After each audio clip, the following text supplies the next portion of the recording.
দর্শক আসসালামু আলাইকুম। সালাম আলাইকুম ভাইয়া, কেমন আছেন? আল্লাহ ভালো রেখেছেন আলহামদুলিল্লাহ। জি ভাইয়া, আমি 2022-এ দেশে এসেছিলাম। তো আমার প্রায় 4 আমি গেছিলাম। প্রথমে হচ্ছে মাস, দেন পিএসডব্লিউ, দেন কেয়ার ভিসা। এখন আমার কেয়ার কোম্পানি লাইসেন্স চলে গেছে। এখন আমি আবার স্টুডেন্ট ভিসায় যেতে চাচ্ছি 10 বছরের রুট পূরণ করার জন্য, কারণ আমার 4 বছর হয়েছে, 6 বছর বাকি আছে। কিন্তু শুনছি ফেব্রুয়ারিতে নাকি এটা এবলিশ করে দেওয়া হবে। 10 বছরের যে লফুল রেসিডেন্সি, যে কোনো লিগেল ভিসায় 10 বছর থাকলে যে আইএলআর এর অ্যাপ্লিকেশন করা যায়, এই সুযোগটা নাকি থাকবে না। এটা কি আমার ক্ষেত্রে প্রযোজ্য হতে পারে?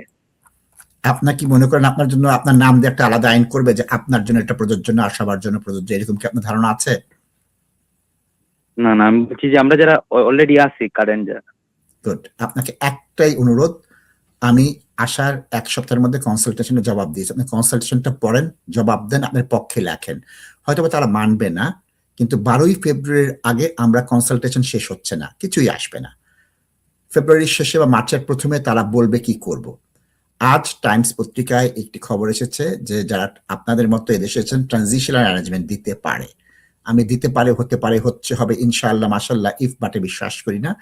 আইনটা 12ই ফেব্রুয়ারির পর আসবে, তারপর দেখবে। এখন আমি ধরলাম 772 ঘন্টা আপনার সাথে আলোচনা করলাম, অরণ্যের রোদন, কোনোই দরকার নেই। কনসালটেশনের জবাব দেন, যেটা আসবে সেটা ফেস করতে হবে।